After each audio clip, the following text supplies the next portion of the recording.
Next heading डालो, लोक प्रशासन की प्रकृति।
बना लिया?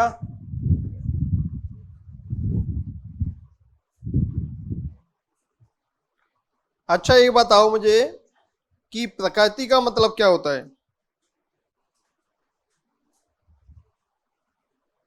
अभी तो हमने अर्थ पढ़ा था, अब मैं पूछना चाह रहा हूं आपसे कि प्रकृति का मतलब क्या होता है। नेचर मत बताना, क्योंकि इतनी अंग्रेजी तो मुझे भी आती है, इतनी अंग्रेजी तो मुझे भी आती है कि प्रकृति को इंग्लिश में नेचर बोलते हैं। मुझे बताइए कि प्रकृति का मतलब क्या होता है। वेरी गुड, बहुत बढ़िया। क्या होता है? स्वभाव, नेचर। आप जैसे कई बार कहते हैं कि मास्टर बड़ा खड़ूस है, कहते हो नहीं कहते? ये मास्टर बड़ा मस्त है, ये मास्टर बड़ा लिबरल है, ये आदमी बड़ा मस्त आदमी है, हंसाता रहता हंसता रहता है, इससे कुछ भी कह लो कोई फर्क नहीं पड़ता। और बॉसों को कहता है ये आदमी क्या है, आदमी है यार, ये तुनक मिजाज इंसान है। कहते ना हम लोग, तुनक मिजाज का मतलब उसका स्वभाव कैसा है, छोटी छोटी बातों में गुस्सा हो जाना, नाराज हो जाना, क्रोधी प्रकृति का व्यक्ति है। हर इंसान का अपना एक स्वभाव होता है। जैसे इंसान का स्वभाव होता है वैसे ही एक जानवर का भी स्वभाव होता है। होता है कि नहीं होता? बताइए, होता है कि नहीं होता? होता है। अभी आप यहां से निकल के जाएं और आपको पता है हिंदुस्तान के अंदर स्वतंत्रता का अधिकार सबको है। 20 रोड पे सांड खड़ा तो खड़ा ही है, उसका स्वतंत्रता का अधिकार है। बचना जो निकल जा बच के, मैं तो ऐसे ही खड़ा रहूंगा। गाय खड़ी है तो खड़ी है, सही है कि नहीं? हमारे देश जैसी स्वतंत्रता तो कहीं मिल ही नहीं सकती। कैसे नहीं मिल सकती बताओ? सांड को जहां बीच रोड पे खड़ा होना, अच्छा कितना ही हैवी ट्रैफिक चल रहा है, वो तो खड़ा रहूंगा तो रहूंगा ही मैं तो। स्वतंत्रता का अधिकार आर्टिकल 19। कुत्तों का मन करता है जहां सुसु करना तो वहां करूंगा ही, स्वतंत्रता का अधिकार है कि नहीं? तो मैं आपको ये बताना चाह रहा हूं कि माना कि आप यहां से निकल के जा रहे हो, अब गाय खड़ी है, गाय खड़ी है तो जनरली हम क्या कहते हैं, गाय के पास से निकल जाते हैं। गाय तो खड़ी रहती है रोड पे, हम निकल जाते हैं। अब गाय की जगह अगर वहीं पर सांड खड़ा हुआ है तो क्या आप उसकी बगल में से निकल जाओगे आसानी से? आप उससे 10 कदम दूर से निकलोगे, देखते जाओगे कहीं मेरी तरफ तो नहीं देख रहा है, सही है कि नहीं? ऐसा क्यों भाई? वो भी तो उसी प्रजाति का जानवर है, दोनों में अंतर क्या है? स्वभाव। किसका अंतर आ गया? स्वभाव का अंतर आ गया। गाय हम जानते हैं कि सामान्यतया शांत प्राणी है, और सांड के बारे में हम जानते हैं कि कब इसका मूड बदल जाए, कब गर्दन इसको डिस्टरबेंस पसंद नहीं है ज्यादा, सीधे हॉस्पिटल पहुंचा देगा। जैसे एक इंसान का स्वभाव होता है, जैसे एक जानवर का स्वभाव होता है, ऐसे ही एक सब्जेक्ट का भी अपना स्वभाव होता है। बात समझ में आई क्या मेरी? जैसे एक इंसान का स्वभाव होता है, एक जानवर का स्वभाव होता है, वैसे ही एक सब्जेक्ट का भी स्वभाव होता है। अब आपके माइंड में क्वेश्चन आना चाहिए कि गुरुजी एक बात बताओ कि इंसान के स्वभाव का हम पता लगा लेंगे, जानवर के स्वभाव का हम पता लगा लेंगे, लेकिन ये सब्जेक्ट तो निर्जीव होते हैं, इनका पता कैसे लगाएं कि इनका स्वभाव कैसा, लचीला है या कठोर है, किस प्रकार का क्रोधी है, गुस्सैल है, किस प्रकार का स्वभाव है? तो मेरा जवाब ये होगा कि पहले मुझे ये बता दो आप लोग कि आपने मेरे बारे में कैसे पता लगाया कि मैं विनम्र स्वभाव का हूं या गुस्सैल स्वभाव का हूं? कैसे पता लगाया? जो भी पता लगाया, मतलब मैं नहीं पूछ रहा कि मैं क्रोधी है, तुम्हारी धारणा क्या है, जो मानो मान लेना, बट मुझे बता दो जो भी धारणा तुमने बनाई है मेरे बारे में, वो कैसे बनाई आपने? मेरा व्यवहार दे। क्या बोला शब्द आपने? व्यवहार। व्यवहार का मतलब क्या होता है ये बता दो, मैं अनपढ़ गंवार आदमी हूं, मुझे नहीं आता व्यवहार क्या होता है। व्यवहार का पता कैसे लगाओगे? व्यवहार कैसे, क्या होता है व्यवहार? आचरण। क्या बोला? यार तुम इतने अच्छे अच्छे शब्द क्यों यूज इस्तेमाल करते हो, मुझे फिर समझ में नहीं आया आचरण का मतलब क्या होता है। बोलचाल, बोलचाल और हाव भाव, और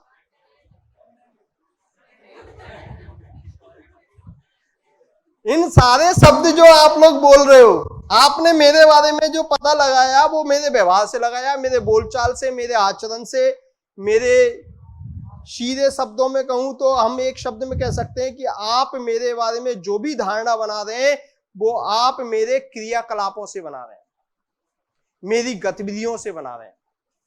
अब आप में से कोई क्वेश्चन पूछता और मैं कहता अच्छा ज्यादा ज्ञानी हो रहा है, बैठ जा चुपचाप, नहीं तो बाहर निकाल दूंगा क्लास से। और एक तब आपने क्वेश्चन पूछा, हाँ बेटा क्या क्वेश्चन है बता, कोई बात नहीं आता दोबारा पूछ ले। मेरा ये रिएक्शन देखा आपने? मेरा रिएक्शन देखा कि मैं एक तरफ तो गुस्सा दिखा रहा हूं और एक तरफ रिएक्शन देखा मेरा क्या, मैं बड़े विनम्रता से बात कर रहा हूं। जब मैं विनम्रता से बात कर रहा हूं तो आपने ये पता लगा लिया कि मैं जो रिएक्शन दे रहा हूं, रिएक्शन देना भी अपने आप में क्रियाकलाप है। तो मेरा क्रियाकलाप, मेरी गतिविधियां जो है विनम्रता की ओर ले जा रही है, विनम्रता वाली गतिविधियां हैं। मेरा रिएक्शन अगर गुस्से वाला है, कठोरता वाला है, तो आप लोगों को यह पता लग जाएगा कि मेरी गतिविधियां कैसी है, कठोरता वाली गतिविधियां हैं। तो आप लोग ये कह दोगे ये बड़ा कठोर प्रकृति का आदमी है, ये बड़ा विनम्र प्रकृति का, विनम्र मतलब लचीली प्रकृति का, उदार प्रकृति का व्यक्ति है। जैसे आपने गाय के बारे में अनुमान लगा रखा था उसकी गतिविधियों को देख के। गाय जनरली हम कितनी बार निकल गए, जनरली वो गर्दन नहीं हिलाती है, वो अपना काम करती रहती है, चुपचाप देखती रहेगी, खड़ी रहेगी, कोई बात नहीं। निकल भी जाओ, उसके पीठ पर थप्पी भी मार जाओ तो भी कुछ नहीं करेगी। और सांड के बारे में हमने देख रखा है, एक्सपीरियंस तो नहीं किया होगा लेकिन दूसरों के बारे में सुन रखा है। आप उसके पास से भी निकलोगे तो एक बात तो करेगा ही, आपको मारे नहीं अलग बात है, लेकिन गर्दन जरूर लाएगा वो। तो आपने उसकी गतिविधि देखी, उसके आधार पे आपने ये तय कर लिया कि ये सांड जो था क्रोधी प्रकृति का होता है और ये गाय उदार प्रकृति की होती है। तो आपने उसके क्रियाकलाप देखे दोनों के, तो आपने क्रियाकलाप के आधार पर उनका व्यवहार समझा, व्यवहार के आधार पर आपने उनके स्वभाव का निर्धारण कर लिया।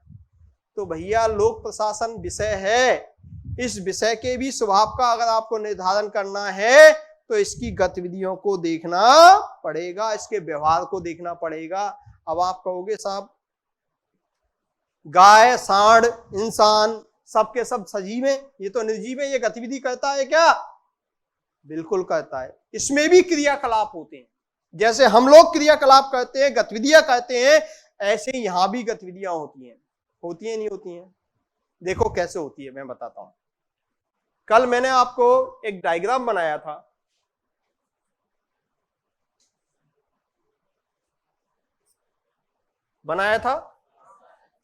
क्या है ये?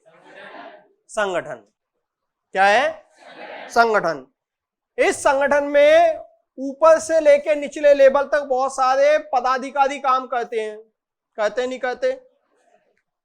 ऊपर के अधिकारियों को हम कहते हैं अधिकारी या ऑफिसर्स, प्राइवेट सेक्टर में इनको कह देते हैं प्रबंधक, मैनेजर। निचले लेवल के लोगों को हम कह देते हैं कर्मचारी। क्या कह देते हैं? कर्मचारी कह देते हैं, यही तो बताया था मैंने। इन कर्मचारियों के द्वारा जो गतिविधियां की जाती है, जो क्रियाकलाप किए जाते हैं, उनको कहते हैं हम लोग कार्यकारी गतिविधियां।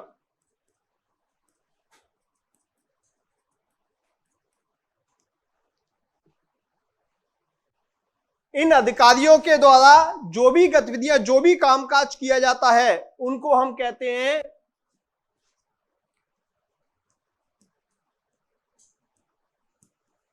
प्रबंधकीय गतिविधियां।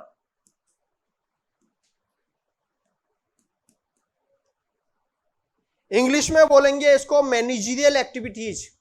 क्या बोलेंगे? Managerial activities. और इसको बोलेंगे एग्जीक्यूटिव एक्टिविटीज। एग्जीक्यूटिव या एग्जीक्यूशन संबंधी गतिविधियां, कार्यकारी गतिविधियां, क्रियान्वयन संबंधी गतिविधियां।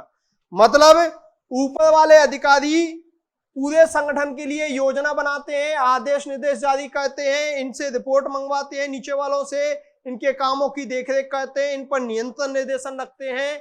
सारा काम ऊपर वाले जो अधिकारी आदेश निर्देश देने का काम करते हैं, ये सारी की सारी गतिविधियां, चाहे आदेश देना हो, चाहे इनके रिपोर्ट मंगवाना हो, या नीचे वालों के कामों की देखरेख करना हो, उनको डांटना हो, उनके खिलाफ अनुशासनात्मक कार्रवाई करनी हो, या किसी भी प्रकार की उच्च अधिकारियों द्वारा जो संगठन को अच्छे से चलाने के लिए प्लानिंग करना हो, इनके लिए बजट देना हो, पैसे की व्यवस्था करना हो, कर्मचारियों की भर्ती करनी हो, ये सारे के सारे काम उच्च अधिकारियों द्वारा किए जाते हैं। और इन उच्च अधिकारियों द्वारा किए जाने वाली गतिविधियों को हम क्या कहते हैं? प्रबंधकीय गतिविधियां कहते हैं। समझ में आ गई बात? ये जो आदेश देते हैं ऊपर वाले अधिकारी, इनके आदेश निर्देशों के अनुसार नीचे वाले कर्मचारी काम करते हैं। नीचे वाले कर्मचारी काम करते हैं, और नीचे वाले कर्मचारी जो इनके अनुसार काम करते हैं, ये इनके आदेशों की अनुपालना करते हैं, ये उनका पालन करते हैं। तो आदेश निर्देशों की पालना करने संबंधी काम क्या कहलाता है? कार्यकारी गतिविधियां।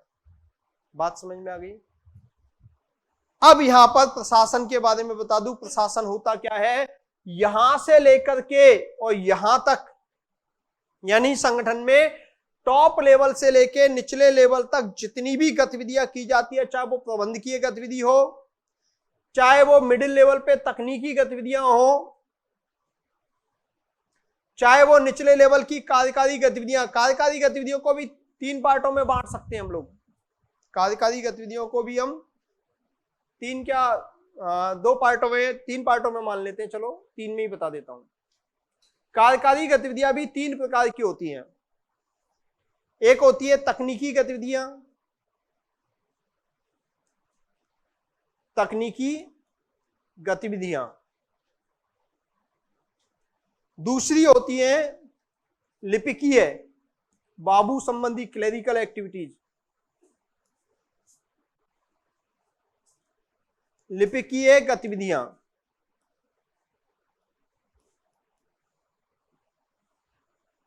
और तीसरी कौन सी होती है? तीसरी होती है दस्ती संबंधी गतिविधियां, जिसको बोलते हैं मैनुअल गतिविधियां। तकनीकी गतिविधियां संगठन में अधिकारियों से जस्ट निचले लेवल पे जो गतिविधियां की जाती है, जैसे कोई कंप्यूटर ऑपरेटर है, कंप्यूटर ऑपरेटर यानी कंप्यूटर पे काम करने वाला एक तकनीकी काम है। किसी ऑडिट या अकाउंटिंग करने वाला व्यक्ति जो होता है वो भी तकनीकी काम है। तो तकनीकी काम भी यहां किए जाते हैं निचले लेवल पे। तो तकनीकी कामों को करने वाले जो भी लोग होते हैं उनको तकनीकी कर्मचारी कहते हैं। क्या कहते हैं? तकनीकी कर्मचारी कहते हैं। और तकनीकी कर्मचारियों के द्वारा जो गतिविधि की जाती है उनको तकनीकी गतिविधियां कहते हैं। इन तकनीकी अधिकारी कर्मचारी जो भी हैं, इनके नीचे जो काम करने वाले लोग होते हैं, आपको पता है एलडीसी यूडीसी होते हैं। कौन होते हैं? बाबू फाइल बनाना, फाइल के अंदर नोटिंग करना, नोटिक बना के फिर उच्च अधिकारी को भेजना, ये सारा काम बाबू का होता है। बाबुओं का काम उच्च अधिकारियों को मदद करना होता है, फाइलें तैयार करके उनके जो बेसिक चीजें तैयार करके आदेश के लिए साहब के सामने प्रस्तुत करना, उच्च अधिकारियों के पास भेजना।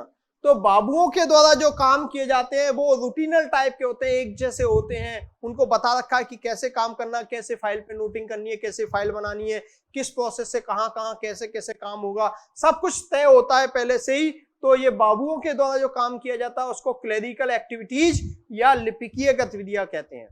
क्या कहते हैं? लिपिकीय गतिविधियां कहते हैं। और दस्ती संबंधी गतिविधियां मतलब जो आपको पता है कि ऑफिसों के अंदर जो पियोन होता है, चपरासी होता है, हेल्पर, फोर्थ क्लास, जो कि हेल्पिंग हैंड होता है सबके लिए। मेरे ऑफिस में होमगार्ड का कर्मचारी लगा हुआ है, रामपाल। वो रामपाल इतना मस्त है, हमेशा मुस्कुराता रहेगा और थोड़ा सा बुलाएंगे, हम बुलाएं चाहे नहीं बुलाएं फिर भी आ जाएगा, हाँ साहब क्या लाऊं, क्या सेवा करूं। मैं कहता हूं तू तेरी शकल दिखाया जाएगा, बस यही तेरी सेवा है। तू मुस्कुराता रहता है यार, हमारा टेंशन दूर हो जाता है। अब वो आज आया, आकर के मेरे पास बोला साहब मंडे से 1 वीक की छुट्टी पे जा रहा हूँ। मैंने कहा तू इतनी लंबी छुट्टी क्यों जा रहा है, हमारा काम कैसे चलेगा? क्योंकि इतना बढ़िया है, उसको पता है कि साहब कब तो चाय पीते हैं उस टाइम पे, हाँ साहब लेके आऊं, बोतल देख लेगा, बोतल और गिलास वगैरह वो देख लेगा कि साहब की बोतल में पानी खत्म हो गया, साहब पानी ले आता हूं, अपने आप ले आएगा। मैं उसको कहूंगा, आवाज लगाऊंगा, रामपाल हाँ साहब, यार वो फाइल निकाल के ला, फाइल ले आएगा। समझ में आ गई? अब एक बात बताओ, अधिकारी अगर फोर्थ क्लास नहीं है, हेल्पिंग हैंड नहीं है, तो फाइल लेने भी खुद जा, पानी लेने भी खुद जा, चाय लेने भी जा, तो काम कब करेगा वो? तो अधिकारी या कर्मचारी काम तब कर पाते हैं जब इनके योगदान को भी कम नहीं मानना चाहिए, इनके योगदान को भी कम नहीं मानना चाहिए। तो ये जो है हमारा जो ये कर्मचारी है, इसके द्वारा जो काम किए जाते हैं दस्ती संबंधी मैनुअल गतिविधि, फाइलों, मैंने कहा कोई कागज आया, मैंने कहा इसको उस फाइल में लगा देना। रामपाल जाता है, फाइल कवर लाएगा, ला करके उसको लगाएगा, उसमें धागा पिरोएगा, छेद करेगा सुई से, उसमें धागा पिरो के धागे से बांध करके रख देगा। हाँ साहब कहाँ रखूं? मैंने कहा इसको मेरी अलमारी में रख दे, वहां रख दे। वो प्रॉपर तरीके से चीजों को रखता है। तो ये एक तरह से हेल्पिंग हैंड वाली जो गतिविधियां हैं, ये सारी की सारी गतिविधियां क्या कहलाती हैं? दस्ती संबंध। तो भैया प्रशासन का ही काम कर रहा है, वो अधिकारियों की मदद कर रहा है, तो ऐसा नहीं है कि वो काम नहीं कर रहा है। इसका ही काम इंपॉर्टेंट नहीं है, इंपॉर्टेंट इसका भी है। सारी की सारी गतिविधियां, इसका ज्यादा इंपॉर्टेंट हो सकता है, हमारा ज्यादा इंपॉर्टेंट हो सकता है, इसका इंपॉर्टेंट कम हो सकता है, लेकिन इंपॉर्टेंट तो है। कम या ज्यादा हो सकता है, लेकिन सारी की सारी गतिविधियां ऊपर से नीचे तक जो भी की जाती हैं, वो सारी की सारी गतिविधियां क्या है? प्रशासनिक गतिविधियां हैं। क्या है? प्रशासनिक गतिविधियां। प्रशासन को चलाने के लिए ये गतिविधियां की जाती है, क्रियाकलाप किए जाते हैं। अब आप बताओ कि टॉप लेवल से लेके निचले लेवल तक का पियोन, सभी के सभी गतिविधियां क्रियाकलाप करते हैं, तो अब आप मुझे बताइए कि संगठन निर्जीव होता है कि सजीव होता है? भाई क्रियाकलाप सजीव होने की निशानी क्या है? क्रियाकलाप गतिविधियां होना। मैं भी गतिविधियां कर रहा हूं, सांड भी गतिविधियां करता है और गाय भी गतिविधियां करती है। जैसी गतिविधियां हम लोग कर रहे हैं वैसी गतिविधियां ये भी कर रहे हैं, प्रशासन भी कर रहा है, प्रशासन में गतिविधियां होती हैं। इसका मतलब क्या हो गया कि प्रशासन भी क्या है, एक तरह से जीवंत सब्जेक्ट है, जीवंत विषय, सजीव है। इसके अंदर भी प्रशासनिक गतिविधियां, अनेक प्रकार की गतिविधियां संचालित होती हैं। टॉप लेवल पे प्रबंधकीय गतिविधियां कहलाती हैं, मिडिल लेवल पे तकनीकी गतिविधियां होती है, उनसे नीचे बाबू संबंधी गतिविधियां होती हैं, और उससे नीचे दस्ती संबंधी गतिविधियां, जो चपरासी पियोन की जो गतिविधियां होती हैं, वो सारी की सारी यहां पर होती है। बात समझ में आ गई क्या? अब मेरा क्वेश्चन ये है, वापस से चलते हैं, समझना क्या है हमको? क्या समझना है हमको? लोक प्रशासन की प्रकृति। आप जिस तरह से मेरी प्रकृति समझना चाहते हैं तो आपको मेरी गतिविधियों का अध्ययन करना पड़ेगा, ऐसे ही अगर आपको लोक प्रशासन की प्रकृति को समझना है तो लोक प्रशासन की गतिविधियों का ही भी अध्ययन है। बात समझ में आ गई क्या? यहां तक किसी को कोई डाउट नहीं है? चलें आगे। तो लोक प्रशासन की प्रकृति को पढ़ना है, समझना है कि इसका स्वभाव कैसा है, लचीला है या कठोर है। अगर हमें यह समझना है तो हमें इसकी गतिविधियों का अध्ययन करना पड़ेगा, क्रियाकलापों का अध्ययन करना पड़ेगा। अब इसके क्रियाकलापों का अध्ययन करने के संबंध में भी विभिन्न विचारकों में मतभेद है, सबके दृष्टिकोण अलग अलग हैं। अब आप मेरे बारे में पता करना चाहते हैं कि मैं कैसा हूं, तो इनका दृष्टिकोण मेरे गतिविधियों को देखने का, समझने का अलग हो सकता है, इनका दृष्टिकोण अलग हो सकता है, इनका अलग हो सकता है। मैंने किसी स्टूडेंट को डांट दिया, काम एक ही किया है, गतिविधि एक ही की है, लेकिन डांटने को हो सकता है कि कोई दूसरा स्टूडेंट जो है मेरे डांटने को गलत मानेगा, दूसरा स्टूडेंट जो है मेरे डांटने को सही भी मानेगा। नजरिया है। अगर उसका शुभचिंतक है, उसके ज्यादा करीबी है, तो उसके मन में आएगा यार सबके सामने बिना मतलब के मेरे दोस्त को डांट दिया, पता नहीं क्या समझता है, बड़ा अकड़ू, घमंडी, क्रोधी आदमी है, बड़ा घमंड है इस आदमी को, ऐसे कोई डांटते हैं क्या? वही दूसरा स्टूडेंट जिसका उससे कोई लेना देना नहीं है, वो मेरे बारे में क्या कहेगा? क्लास में अनुशासन होना चाहिए, टीचर को थोड़ा सा स्ट्रिक्ट तो होना ही चाहिए, तभी अनुशासन रहता है। आदमी ठीक है, डांट दिया, बढ़िया किया, बहुत ज्यादा बोल रहा था बीच में। बात समझ में आ रही है मेरी बात?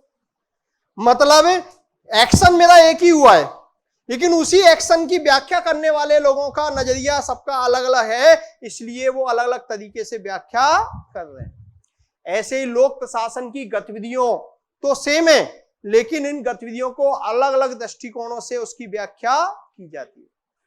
लोक प्रशासन की प्रकृति को समझने के लिए गतिविधियों का अध्ययन करना है, लेकिन गतिविधियों का जो अध्ययन करने वाले विचारक हैं, वो विचारक लोक प्रशासन के अलग अलग दृष्टिकोणों से क्या कर रहे हैं, उसका अध्ययन कर रहे हैं। अब देखिए प्रबंध के दृष्टिकोण वाले क्या कहते हैं। प्रबंधकीय दृष्टिकोण वाले कहते हैं कि अगर आपको लोक प्रशासन की प्रकृति समझनी है, ध्यान से सुनना, लोक प्रशासन की प्रकृति को आपको समझना है, तो आपको केवल और केवल ऊपर के लेवल की जो अधिकारियों की गतिविधियां हैं, प्रबंधकीय गतिविधियां हैं, केवल अधिकारियों के द्वारा की जाने वाली जो गतिविधियां हैं, प्रबंधकीय गतिविधियां जिन्हें हम कहते हैं, केवल उन्हीं का अध्ययन कर लो, आपको लोक प्रशासन की प्रकृति समझ में आ जाएगी।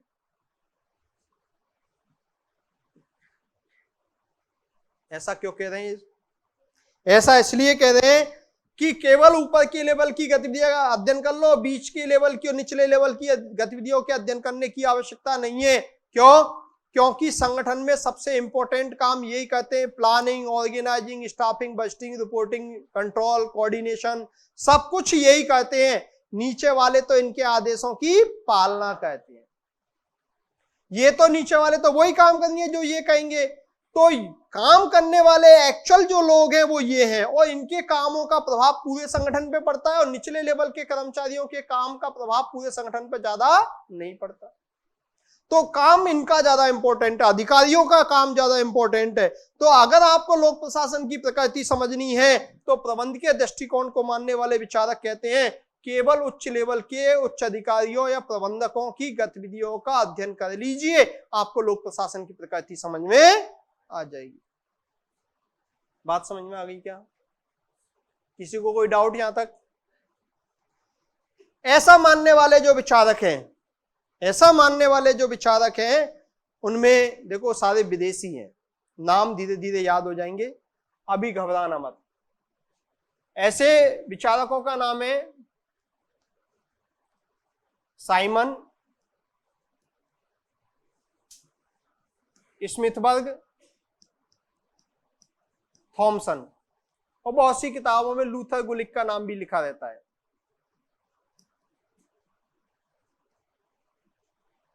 ये तीनों विचारक, चारों विचारक जो है ये प्रबंधकीय दृष्टिकोण के समर्थक हैं। ये कहते हैं कि आप लोक प्रशासन की प्रकृति को समझना चाहते हैं तो केवल प्रबंधकीय गतिविधियों का अध्ययन कर लो, उन्हीं के आधार पे आपको समझ में आ जाएगा कि ये विषय कठोर है या लचीला है। बात समझ में आ रही है क्या? ये बात समझ में आ रही है दोस्तों? ये उसी तरह की बात हो गई कि आप मेरी प्रकृति को समझना चाहते हैं कि मैं किस तरह का व्यक्ति हूं, कठोर हूं, लचीला हूं, क्रोधी हूं, लोभी हूं, लालची हूं, कैसा हूं, ये सब कुछ मेरे बारे में जानना चाहते हो तो आप लोग ये कहेंगे कि ये क्लास में कैसे पढ़ाते हैं, इनका क्लास में व्यवहार कैसा है, केवल इसके आधार पे, अगर क्लास के व्यवहार के आधार पे आप मेरे व्यवहार का पता लगाते हैं तो ये कैसा दृष्टिकोण हो गया? प्रबंधकीय दृष्टिकोण हो गया। ऑफिस का दृष्टिकोण देख लीजिए, ऑफिस में मैं कैसा व्यवहार करता हूं वो देख लीजिए, या आपकी क्लास में जो मैं पढ़ाता हूं उस टाइम पे मेरा व्यवहार कैसा, उसी से आपने मेरे व्यवहार का, मेरे स्वभाव का पता लगा लिया। सही है कि नहीं? ये इस तरह की बात कह रहा है। जबकि एकीकृत दृष्टिकोण वाले क्या कहते हैं? एकीकृत दृष्टिकोण या समग्र दृष्टिकोण वाले क्या कहते हैं कि भैया ऐसा है कि संगठन में या प्रशासन की प्रकृति को पता लगाना है, लोक प्रशासन की प्रकृति का पता लगाना है तो हमें प्रबंधकीय गतिविधियों का भी अध्ययन करना पड़ेगा। ठीक है, हमको प्रबंधकीय गतिविधियों के साथ साथ तकनीकी गतिविधियों का भी अध्ययन करना पड़ेगा। हमको तकनीकी गतिविधियों के अलावा लिपिकीय, क्लेरिकल गतिविधियों का भी अध्ययन करना पड़ेगा। और इतना ही नहीं भैया, आपको जो है सबसे इंपॉर्टेंट जो दस्ती संबंधी गतिविधियां, चपरासी हैं, उनकी गतिविधियों का भी अध्ययन करना पड़ेगा। यानी संगठन का ऊपर से लेके नीचे तक जो भी गतिविधियां की जाती है, चाहे वो प्रबंधकों की हो, चाहे वो चपरासी की हो, सभी गतिविधियों का अध्ययन कीजिए, अच्छे से अध्ययन कीजिए, तब जाके आपको लोक प्रशासन की सही प्रकृति पता लगेगी। इसको ऐसे भी समझ सकते हैं, अगर आप मेरी प्रकृति जानना चाहते हैं, समझना चाहते हैं, तो आप मेरी प्रकृति का पता केवल प्रबंधकीय दृष्टिकोण से नहीं बल्कि समग्र दृष्टिकोण से देखिए। मतलब मैं ऑफिस में कैसा व्यवहार करता हूं, मैं क्लास में कैसा व्यवहार करता हूं, उसके अलावा मेरा अनौपचारिक व्यवहार मेरे घर में, मैं अपने बच्चों के साथ, परिवार के साथ में कैसा रहता हूं, मैं अपने जो दोस्त हैं उनके साथ कैसे बैठता हूं, मैं चाय की थड़ी पे बैठ के चाय पीता हूं तब मेरा व्यवहार कैसा होता है, आम आदमी मुझे कोई मिल जाए तो उसके साथ कैसा व्यवहार करता हूं, ओवरऑल सुबह से शाम तक की गतिविधियों का आपको मेरे अध्ययन करना पड़ेगा। मैं बड़ों के साथ कैसा व्यवहार करता हूं, मैं छोटे आम आदमी, राह चलता हुआ कोई व्यक्ति आ जाए तो उसके साथ कैसा व्यवहार करता हूं, ओवरऑल सारी की सारी गतिविधियों का आपको अध्ययन करना पड़ेगा, तब जाके आप सही निष्कर्ष पे पहुंचेंगे कि मेरा स्वभाव लचीला है या कठोर है। समझ में आ गई मेरी बात? तो समग्र दृष्टिकोण ये कहता है कि लोक प्रशासन की प्रकृति को समझना है, पकड़ना है, तो आप लोगों को संगठन की सभी गतिविधियों का समग्रता में अध्ययन करना पड़ेगा। इसीलिए इसका नाम क्या है, एकीकृत या समग्र दृष्टिकोण। इंटीग्रल व्यू, इंटीग्रल व्यू है, समग्र दृष्टिकोण है, एकीकृत दृष्टिकोण कहलाता है। It is clear? दोनों बातें समझ में आ गई। इसका जो समर्थक विचारक है, उसका नाम, दो लोगों का नाम मेनली आता है, एल.डी. वाइट और मार्शल डिमॉक। एल.डी. वाइट और मार्शल डिमॉक, इन दोनों का नाम यहां पर आता है। ये इस विचारधारा का समर्थन करते हैं। कुछ विचारक कह रहे नहीं, सारी गतिविधियों का अध्ययन करने की जरूरत नहीं है, मेनली जो इंपॉर्टेंट गतिविधियां हैं कौन सी हैं, प्रबंधकीय गतिविधियां, उनका अध्ययन कर लो, आपको लोक प्रशासन की प्रकृति समझ में आ जाएगी। दूसरे कहते हैं कि नहीं, सारी गतिविधियों का अध्ययन करना पड़ेगा, तब जाके लोक प्रशासन की प्रकृति समझ में आएगी। It is clear? तीसरा दृष्टिकोण वैसे तो है नहीं, पर आजकल कुछ किताबों में देना स्टार्ट कर दिया, माध्यमिक शिक्षा बोर्ड की किताब में भी दे रखा है, और यह है आधुनिक दृष्टिकोण। आधुनिक दृष्टिकोण क्या कहता है कि भैया सभी गतिविधियों का अध्ययन तो करना पड़ेगा ही पड़ेगा, ऊपर से लेके नीचे तक सभी गतिविधियों का अध्ययन करो, लेकिन सभी गतिविधियों का अध्ययन करने से ही पार नहीं पड़ेगी, तभी आपको व्यवहार का, स्वभाव का सही पता नहीं लगेगा। आपको अगर व्यवहार का या स्वभाव का सही पता लगाना है तो आपको इसका व्यवहार या गतिविधियों का अध्ययन परिस्थिति सापेक्ष करना पड़ेगा। कैसे करना पड़ेगा? परिस्थिति सापेक्ष। परिस्थिति सापेक्ष मतलब एक दिन में सुबह से शाम तक की गतिविधियों को देख के आप मेरे बारे में सही जजमेंट नहीं कर सकते। अगर आपको मेरे बारे में सही जजमेंट करना है तो एक लंबे समय तक पूरे दिन भर की गतिविधियों को देखो मेरे।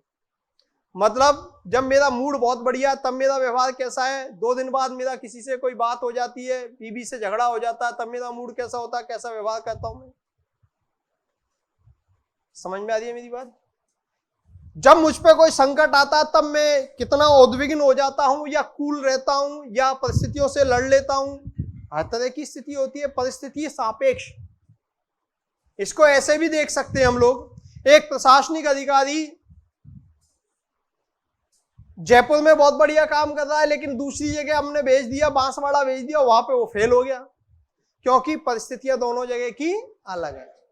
परिस्थितियां दोनों की अलग अलग, क्योंकि प्रशासन जो है, प्रशासन शून्य में काम नहीं करता, परिस्थिति सापेक्ष काम करता है।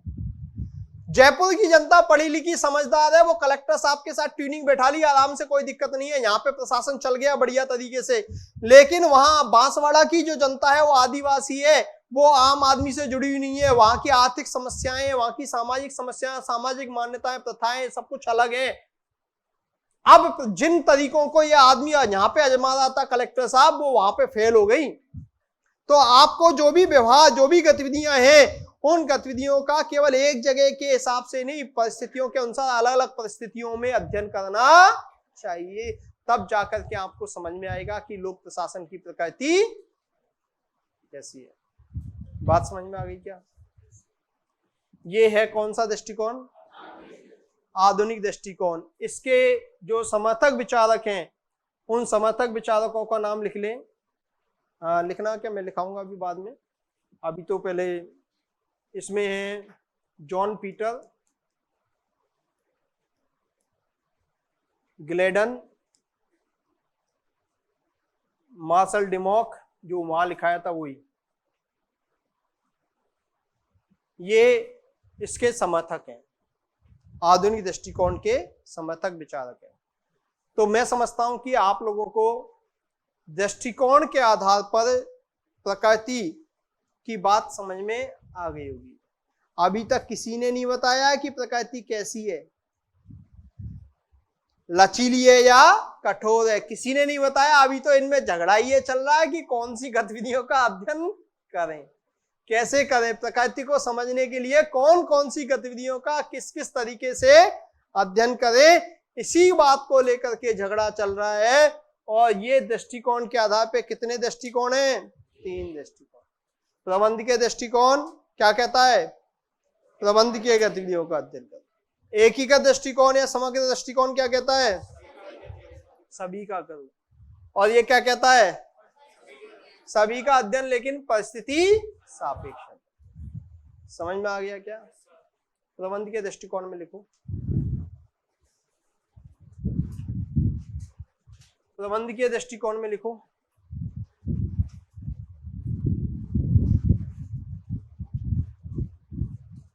ये डायग्राम बना लो, छोटा सा बनाना, आराम से ऐसे लिख लेना प्रबंधकीय दृष्टिकोण।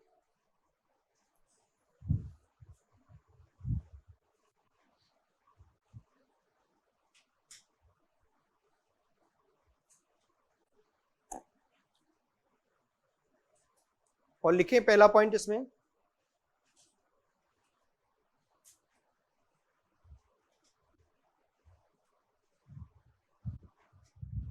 प्रबंधकीय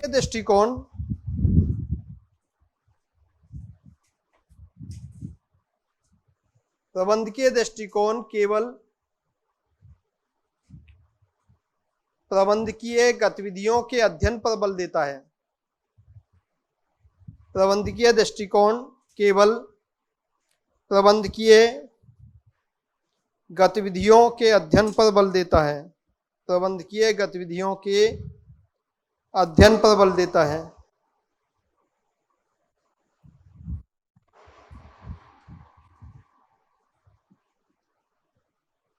सेकंड पॉइंट लिखें,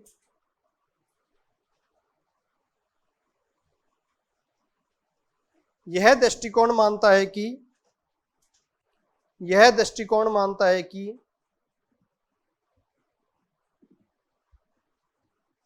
सभी प्रकार के संगठनों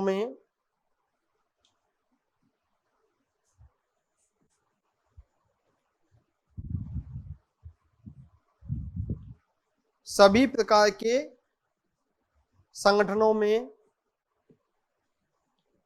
प्रबंधकीय गतिविधियां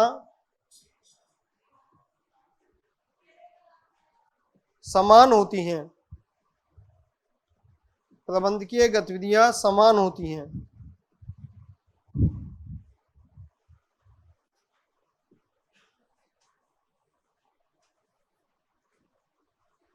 इसके समर्थक, नेक्स्ट पॉइंट लिखो, इसके समर्थक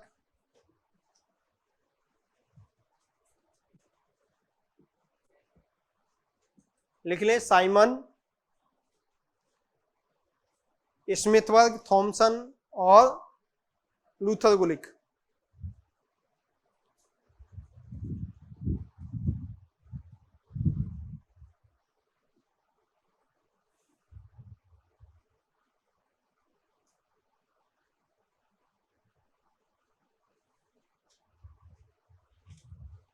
सेकंड पॉइंट लिखें, एकीकृत या समग्र दृष्टिकोण। एकीकृत या समग्र दृष्टिकोण। एकीकृत या समग्र दृष्टिकोण।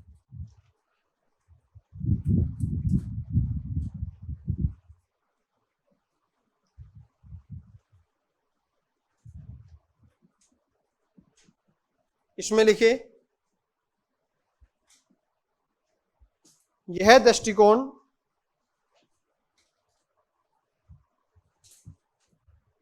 प्रबंधकीय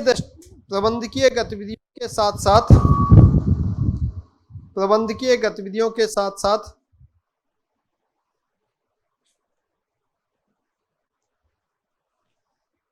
संगठन की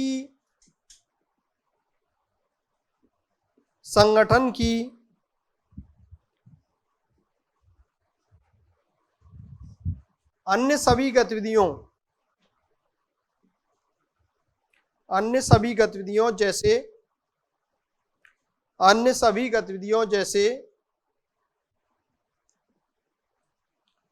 तकनीकी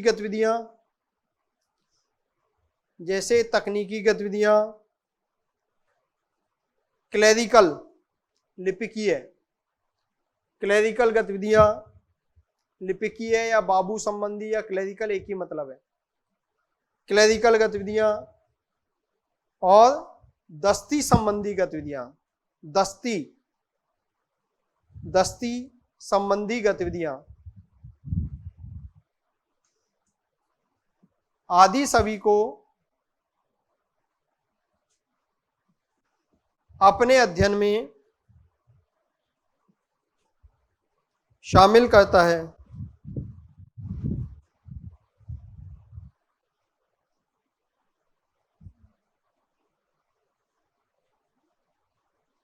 अपने अध्ययन में शामिल करता है। नेक्स्ट पॉइंट लिखें। हाँ, समर्थक नेक्स्ट पॉइंट मिलाओ इसी के नीचे।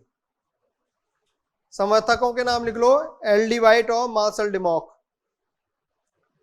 एल डी वाइट और Marshall Dimock. L D White और मार्शल डिमॉक।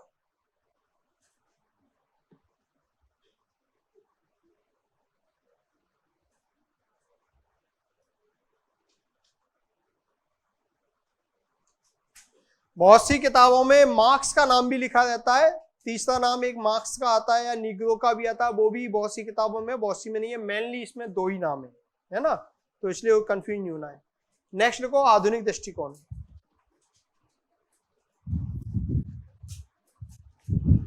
आधुनिक दृष्टिकोण।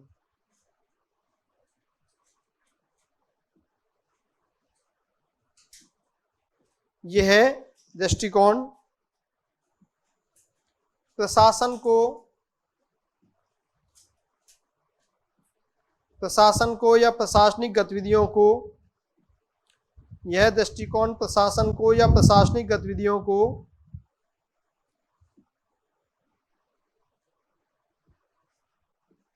परिस्थिति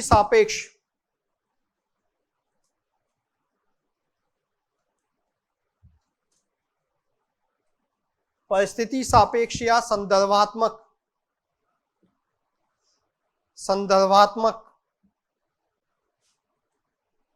अध्ययन करने पर बल देता है। परिस्थिति सापेक्ष या संदर्भात्मक अध्ययन करने पर बल देता है।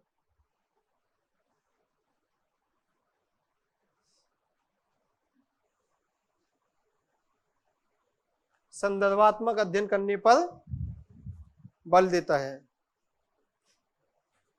इसके अनुसार, नेक्स्ट पॉइंट लिखो, इसके अनुसार प्रशासन शून्य में नहीं विराजता है, शून्य में नहीं विराजता है या काम करता है। शून्य में नहीं विराजता है, विराजना यानी प्रशासन शून्य में काम नहीं करता है, मतलब परिस्थिति सापेक्ष काम करता है। नेक्स्ट लाइन में लिखो, नेक्स्ट पॉइंट मतलब इसके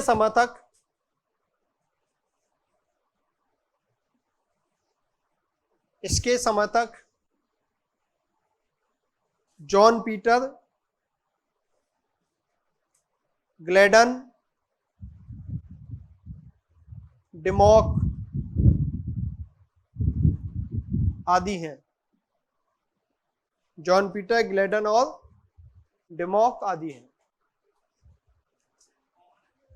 हाँ, इसने डिमॉक जो है ना, मार्शल डिमॉक, ये डिमॉक दो भाई है ना, दो भाई हैं। एक डिमॉक यहाँ पे कहता है, एक डिमॉक यहाँ कहता है। डिमॉक मान लीजिए एक ही बात है, दोनों भाई है। तो यहाँ पर ये प्रकृति संबंधी एक पार्ट कंप्लीट होता है। अब कल हम ये बताएंगे कि एक्चुअल में ये है क्या। संदर्भात्मक मतलब परिस्थिति सापेक्ष होना। भाई संदर्भ, आपके नजरिए से मेरा कैसा व्यवहार है और आपके नजरिए से मेरा कैसा है, तो मैं आपके संदर्भ में मेरा व्यवहार, आपके संदर्भ में मेरा व्यवहार देखने का नजरिया।